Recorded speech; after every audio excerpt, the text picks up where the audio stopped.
வணக்கம் ஃப்ரெண்ட்ஸ். இன்றைக்கி என்ன மேட்சுக்கான ப்ரிடிக்ஷன் பார்க்க போகிறோன்னு பார்த்தீங்கன்னா, இந்தியா அண்ட் ஆப்கானிஸ்தானோட செகண்ட் T20 மேட்ச். இந்த மேட்ச் பார்த்தீங்கன்னா 14 ஜனவரி 7 o'clock ஸ்டார்ட் பண்ணுறாங்க. எங்கன்னு பார்த்தீங்கன்னா ஹோல்கர் கிரிக்கெட் ஸ்டேடியம் இந்தூரில் தாங்க நடக்க போகுது. ஸோ இந்த பிச்சை பொறுத்தளவுக்கு சூப்பர் பேட்டிங் பிச்சுனே சொல்லலாம். கண்டிப்பாக பேட்ஸ்மேனை எடுத்துகிட்டு போகிறது ரொம்ப ஹெல்ப்ஃபுல்லாக இருக்கும்.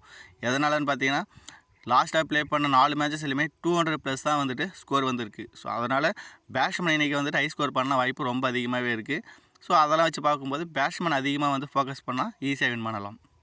ஹெட் பொறுத்தளவுக்கு லாஸ்ட்டாக ப்ளே பண்ண 6 மேட்சஸில் இந்தியா 5 மேட்ச் வின் பண்ணியிருக்காங்க. ஒரு மேட்ச் ட்ராவில் முடிஞ்சிருக்கு.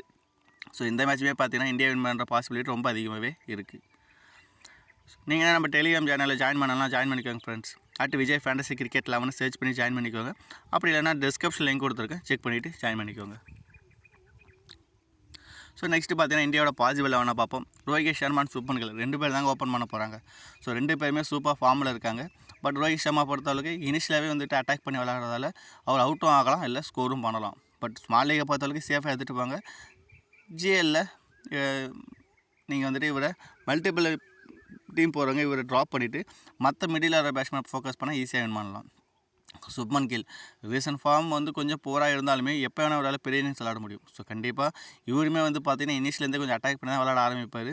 ஸோ அதுக்கு பவுலருக்கு தகுந்த மாதிரி ப்ளே பண்ணுறதால கண்டிப்பாக வந்துட்டு கொஞ்சம் நின்று இன்னிங்ஸ் பெருசாக எடுத்துகிட்டு போக முடியும். ஸோ நீ மேட்சை பொறுத்தவரைக்கும் சுப்மன் கில் கண்டிப்பாக வந்து உங்கள் ஸ்மால் லீகில் ஒரு கேப்டன் வைஸ்க்காக ட்ரை பண்ணிப்பாங்க. கண்டிப்பாக கிளிக்காக வாய்ப்பு இருக்குது. விராட் கோலி ரீசன்ட் ஃபார்ம் சூப்பராக இருக்குங்க. ஸோ கண்டிப்பாக விராட் கோலி பொறுத்தவரைக்கும் சேஃபஸ்ட் சாய் தான். இவரை நம்ம கேப்டன் வைஸ் கேமரா ஸ்மால் லீக்லையும் ட்ரை பண்ணலாம், ஜிஎல்லையுமே ட்ரை பண்ணலாம். ஷிவம் துபே சூப்பராக ஃபார்ம் வச்சுருக்காருங்க. ஸோ ரீசெண்டாக விளையாட டொமஸ்டிக் மேட்சில் ஆகட்டும், ஸோ ஃபஸ்ட் மேட்சஸ்லேயும் பார்த்தீங்கன்னா நல்ல ப்ளே பண்ணியிருந்தார். ஸோ கண்டிப்பாக இந்த மேட்ச்சுமே வந்து பார்த்தீங்கன்னா ஒரு 2+ ஓவர், அதேமாதிரி வந்து 30+ எதிர்பார்க்கலாம். 50+ வருமானதுக்கு ஒரு கொஸ்டின் மார்க்காக இருக்குது. ஸோ 30+ வர வாய்ப்பு அதிகமாக இருக்குது. ஸோ எனிவே நமக்கு தேவையான ஒரு ஃபேண்டசி தேவையான ஒரு 50 to 60 பாயிண்ட் வரை எடுத்து கொடுக்க முடியும். கண்டிப்பாக வந்து ஒரு சேஃபஸ்ட் சாய்ஸை நம்ம எடுத்துகிட்டு போகலாம். Jitesh Sharma so recent form இருந்தாலுமே எந்த அளவுக்கு ஒரு பேட்டிங் சான்ஸ் கிடைக்கும் அப்படின்றது தெரியல. ஸ்மால் லீகில் ட்ராப் பண்ணிக்கோங்க. ஜிஎல்ல இவரை ட்ரை பண்ணி பார்க்கலாம். ரிங்கி சிங் ஃபினிஷர் ரோல் நல்லா பர்ஃபார்ம் பண்ணிகிட்டு இருக்காரு. ஸோ இவருக்கு எந்த அளவுக்கு பேட்டிங் சான்ஸ் கிடைக்கின்றதே இல்லை. ஸோ ஸ்மால் லீகில் கொஞ்சம் ரிஸ்க் தான். பட் ஜிஎல்ல மல்டிபிள் டீம் கிரியேட் பண்ணுறவங்க டாப் ஆர்டர் ரோஹித் சர்மா கில் இது மாதிரி பிளேயர் ஃப்ளாப் ஆவாங்க அப்படின்னு நினச்சி டீம் போட்டிங்கன்னா அதில் ரிங்கி சிங்கை ஃபோக்கஸ் பண்ணுங்கள். ஸ்மால் லீகில் கொஞ்சம் ரிஸ்க் தான். அக்ஷர் பட்டேல் கண்டிப்பாக 4 ஓவர் பவுல் பண்ணுறாங்க. Minimum 1 wicket guarantee. அது இல்லாமல் கேச்சிங் பொசிஷனில் இருக்கிறதால அதுலேயுமே ஒரு பாயிண்ட் எடுத்து கொடுக்க முடியும். ஸோ அக்ஷர் பட்டேலுமே ஸ்மால் லீகில் சேஃபஸ்ட் சாய்ஸ் தான். இவருமே நம்ம வந்து கேப்டன் விஸ்கம்னா எடுத்துகிட்டு போகலாம். வாஷிங்டன் சுந்தர் ஸோ அந்த அளவுக்கு ரீசன்ட் ஃபார்ம் நல்லா இல்லைங்க. ஸோ இவர் ஜிஎல்பிக்காக தான் கன்சிடர் பண்ண தோணுது. ஸோ ஜிஎல்பிக்கில் எடுத்துக்கோங்க. ஸ்மால் லீகில் ரிஸ்க் எடுக்க வேண்டாம். பிஷ்னாய் எல்லா மேட்சும் விக்கெட் எடுத்துருந்தார்.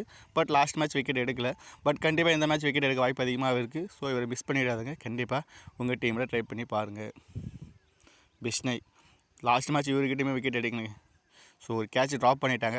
பட் எனிவே இந்த மேட்ச் இனிஷியலாகவே இவர் விக்கெட் எடுத்து கொடுக்க வாய்ப்பு அதிகமாக இருக்குது. ஸோ ஸ்மால் லீகை பொறுத்தளவுக்கு எடுத்துகிட்டு போங்க. ரிஸ்க்காக எடுக்கிறவங்க, ரிஸ்க்காக டீம் போடுறவங்க இவரை ட்ராப் பண்ணிவிட்டு ஆப்கானிஸ்தான் பவுலரை ஃபோக்கஸ் பண்ணால் அதுவுமே ஒரு நல்ல சாய்ஸாக இருக்கும். முகேஷ் குமார் ஸோ இவரோட ரீசன்ட் ஃபார்ம் நல்லா இருக்குங்க. ஸோ பார்த்தீங்கன்னா தெரியும் 2 விக்கெட் 1 விக்கெட் 2 விக்கெட் 3 விக்கெட் இது மாதிரி ரீசன்ட் ஃபார்ம் நல்லா தான் இருக்குது. அது இல்லாமல் டெஸ்ட் மேட்சஸுமே ப்ளே பண்ணுறப்ப அதுலேயுமே 3 to 4 விக்கெட் எடுத்திருந்தார். ஸோ கண்டிப்பாக வந்து பார்த்தீங்கன்னா முகேஷ் குமார் டெத் ஓவரில் போகிறதால அதில் கண்டிப்பாக இவரால் 1 விக்கெட் எடுத்துக்க முடியும். So minimum 1 wicket maximum 2 wicket கன்ஃபார்மாக இவரால் எடுத்து கொடுக்க முடியும். ஸோ அதனால் வந்து ஸ்மால் லீகை பொறுத்தவரை கண்டிப்பாக எடுத்துகிட்டு போங்க. ஜிஎல்ல ஒரு ரிஸ்கி சாய்ஸில் பவுலிங் ஃபஸ்ட்டு பண்ணால் ஒரு கேப்டன் வைஸ்கம்னா ட்ரை பண்ணிக்கோங்க. ஸோ நெக்ஸ்ட் வந்து பார்த்தீங்கன்னா ஆப்கானிஸ்தானோட பாசிபிள் 11 குர்பாஸ் அண்ட் ஜார்டன் 2 பேர் தாங்க ஓப்பன் பண்ண போகிறாங்க. ஸோ 2 பேருமே சூப்பர் ஃபார்மில் இருக்காங்க. அது இல்லாமல் இந்த கிரவுண்டில் 2 பேருமே சூப்பர் ரெக்கார்டு வச்சுருக்காங்க. ஸோ கண்டிப்பாக ஸ்மால் லீகை பொறுத்தவரைக்கும் 2 பேருமே ஒரு சேஃபஸ்ட் சாய்ஸ். அதுவும் பேட்டிங் செகண்ட் பண்ணால் இப்ராஹிம் சாடனை ஒரு கேப்டன் வைஸ் கேப்டனோட நீங்கள் ஸ்மால் லீகில் ட்ரை பண்ணி பார்க்கலாம். ஸோ இந்த 2 பேரையும் பொறுத்தவரைக்கும் ஸ்மால் லீகில் ட்ராப் பண்ணதால் நீங்கள் தாராளமாக எடுத்துகிட்டு போகலாம். ஸோ ஒரு சேஃபஸ்ட் சாய்ஸ் பார்த்தீங்கன்னா இவங்க 2 பேருமே இந்த டீமில் வந்து நம்ம சொல்லலாம். முகமது சாய் ரீசன்ட் ஃபார்ம் சூப்பராக இருக்குங்க. ஸோ மாலையை பொறுத்தவரைக்கும் இந்த மேட்ச்சை பொறுத்தவரைக்கும் சேஃபஸ்ட் சாய்ஸ்ன்னு பார்த்தீங்கன்னா முகமது சாய் தான் நம்ம சொல்லுவோம். ஸோ அது போத் டீமே கம்பேர் பண்ணும்போது ஸோ கண்டிப்பாக வந்துட்டு 4 ஓவர் பவுல் பண்ணுறது பேட்டிங்லேயுமே டாப் ஆர்டரில் வந்ததால் கண்டிப்பாக அவரால் ஈஸியாக ஸ்கோரும் பண்ண முடியும், விக்கெட் எடுக்க முடியும். ரஹ்மத் ஷா ஸோ ஜிஎல்பிக்கு தாங்க. ஸ்மால் லீகில் எடுக்க தேவையில்ல. சப்போஸ் டாப் ஆர்டர் ஃப்ளாப் ஆவாங்க அப்படின்னு பார்த்தீங்கன்னா அந்த டீமில் மட்டும் இவரை ட்ரை பண்ணிக்குவாங்க. நபி ஸோ இவர்கிட்ட ஒரு டீசன்ட் பர்ஃபார்மன்ஸ் எதிர்பார்க்கலாங்க. ஒரு 30+ ரன் மினிமம் 1 விக்கெட் கூட எடுத்து கொடுக்க வாய்ப்பு இருக்குது. ஸோ ஸ்மால் லீகை பொறுத்தவரை ட்ராப் பண்ணதால் நீங்கள் எடுத்துகிட்டு போகலாம். ஜிஎல்ல மல்டிபிள் டைம் கிரியேட் பண்ணுறவங்க ட்ராப் பண்ணிவிட்டு மற்ற பிளேயரை வந்து ஃபோக்கஸ் பண்ணால் அதுவுமே ஒரு நல்ல ஆப்ஷனாக தான் இருக்கும். நஜிபுல்லா ஜார்டன் ரீசன்ட் ஃபார்ம் ரொம்ப பூராக இருக்குங்க. பேட்டிங் ஆர்டருமே பார்த்தீங்கன்னா ரொம்ப டவுனில் வரதால் ஸோ எந்த அளவுக்கு ஒரு ஆள் ஸ்கோர் பண்ண முடியும் அப்படின்றது தெரியல. ஸோ அதனால் வந்துட்டு இவரையுமே வந்து ஒரு ஜிஎல் பிக்காக தான் கன்சிடர் பண்ண தோணுது. ஸோ ஜிஎல்ல ட்ரை பண்ணிக்கோங்க. கரீம் ஜனத் ஸோ என்ன தான் வந்துட்டு ஆல்ரவுண்ட் ஆப்ஷன் இருந்தாலுமே இவருக்கு பவுலிங் அண்ட் பேட்டிங் 2 ஆப்ஷனுமே கொடுக்க மாட்டாங்க. ஸோ அதனால் வந்துட்டு இவர் ரிஸ்கி பிக்காக தான் தோணுது. ஸோ ஜிஎல்ல ட்ரை பண்ணிக்கோங்க. நைப் ஸோ ஆல்ரவுண்ட் ஆப்ஷன் நிறைய பேர் இருக்காங்க. பட் யாராருக்கு ஃபுல் ஓவர் கோட்டை கிடைக்குது அப்படின்றது தெரியல.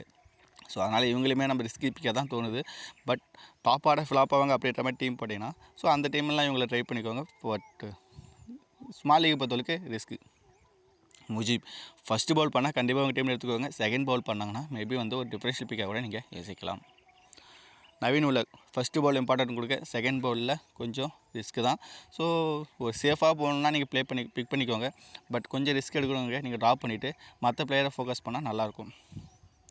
ஃபசல் ஆஃப் வரைக்கும் ஸோ கண்டிப்பாக போத் இன்னிங்ஸுமே ட்ரை பண்ணி பாருங்கள். ஸோ கண்டிப்பாக 4 ஓவர் பவுல் பண்ணுறவர் டெத் ஓவர்லையும் பவுல் பண்ணுறதால மினிமம் 1 விக்கெட்டாவது எடுத்து கொடுக்க வாய்ப்பு ரொம்ப அதிகமாகவே இருக்குது. ஸோ நெக்ஸ்ட் வந்து பார்த்தீங்கன்னா ஸ்மால் லீகில் யார் கேப்டன்ஸ் கப்னா கொடுக்கலாம் அப்படின்னு பார்த்தீங்கன்னா ஓமசாய், விராட் கோலி, ரோஹித் சர்மா, சிவன் துபே. ஸோ கண்டிப்பாக இவங்க 4 பேருமே நல்ல சாப்ஸ் தான். ஸோ நீங்கள் வந்து சுப்மன் கில்லுமே ட்ரை பண்ணலாம். பட் சுப்மன் கில்லுக்கு ஆல்ரவுண்ட் ஆப்ஷனே கிடையாது. மீன்ஸ் ரீசன்ட் ஃபார்ம் ரொம்ப போராக இருக்குது. பவுலிங் ஆப்ஷனுமே இல்லை. பட் சிவன் துபேக்கு வந்து பவுலிங் ஆப்ஷனும் இருக்குது, பேட்டிங் ஆப்ஷனும் இருக்கிறதா கண்டிப்பாக அவருக்கு நம்ம போயிருக்கோம். நீங்கள் சுபம் துபேக்கு பதில் மேபி நீங்கள் சுப்மன் கில்லை கூட ட்ரை பண்ணி பார்க்கலாம். ரிஸ்கி சாய்ஸை பொறுத்தளவுக்கு சுப்மன் கில், அக்சர் பட்டேல், குர்பாஸ், நபி. ஸோ இவங்களுக்கெல்லாம் வந்து நல்ல பிளேயராக இருந்தாலுமே எப்போ பர்ஃபார்ம் பண்ணுறாங்கன்றது தெரிய மாட்டேங்குது. அதனால தான் உங்களுக்கு வந்து ரிஸ்கி சாய்ஸில் கொடுத்துருக்கோம். ஸோ நீங்கள் சேஃபில் வேணுன்னா கூட நீங்கள் மல்டிபிள் டீம் கிரியேட் பண்ணுறப்ப ட்ரை பண்ணி பார்த்துக்கோங்க. அண்ட் ஜிஎல் பன்பிக்கை பொறுத்தவரைக்கு முகேஷ் குமார், ஜிதேஷ் சர்மா, இப்ராஹிம் ஜார்டன், ரவி பிஷ்ணு. ஆல்ரெடி சொன்ன மாதிரி தான் முகேஷ் குமார்லாம் ஸோ எடுத்தால் நிறைய விக்கெட் எடுப்பார், இல்லை எடுக்க மாட்டார். ஜிதேஷ் சர்மாவுக்கு எந்த அளவுக்கு பேட்டிங் சான்ஸ் கிடைக்குன்றது தெரியல. இப்ராஹிம் ஜார்டன் இந்த கிரவுண்டில் வந்துட்டு நல்ல ரெக்கார்ட் வச்சுருக்கார். பட் அகேன்ஸ்டாக இந்தியா எந்த அளவுக்கு இருக்குன்னு தெரியல. ரவி பிஷ்ணு ஸோ கண்டிப்பாக எல்லா மேட்ச் நிறைய விக்கெட் எடுத்துகிட்டு இருக்காரு. ஸோ இந்த மேட்ச் விக்கெட் எடுத்தார்னா இவருமே ஃபார்முக்கு வர வாய்ப்பு அதிகமாக இருக்குது. நெக்ஸ்ட் வந்து ஒரு டெமோ எஸ்எல் டீம் பார்ப்போம். ஸோ இதுதான் நம்மளோட டெமோ எஸ்எல் டீம். ஸோ இந்த டீமில் உங்களுக்கு யாராவது சேஞ்சஸ் வேணும்னா கூட நீங்கள் மாற்றிக்கலாம். மேபி சுப்மன் கில்லுக்கு பதில் இப்ராஹிம் ஜார்டன் கூட நீங்கள் ட்ரை பண்ணி பார்க்கலாம். ஸோ அதுவுமே ஒரு நல்ல ஆப்ஷன் தான். ஸோ இந்த டீம் பொறுத்தளவுக்கு ஓமசாய் கேப்டனாகவும் விராட் கோலி வைஸ் கேப்டனாக ட்ரை பண்ணியிருக்கோம். நீங்கள் வந்துட்டு அக்சர் பட்டேல் அண்ட் ரோஹித் சர்மா கூட நீங்கள் இந்த டீமில் ட்ரை பண்ணி பார்க்கலாம். ஸோ இது வந்து ஒரு டெமோ டீம் தான். ஃபைனல் டீம் வந்துட்டு டாஸ்க் அப்புறம் டெலிகிராமில் போஸ்ட் பண்ணுவோம். ஸோ ஜாயின் பண்ணிக்கோங்க. ஸோ இந்த வீடியோ உங்களுக்கு பிடிச்சதா நம்ம சேனலை சப்ஸ்கிரைப் பண்ணி சப்போர்ட் பண்ணுங்கள் ஃப்ரெண்ட்ஸ். தேங்க்யூ.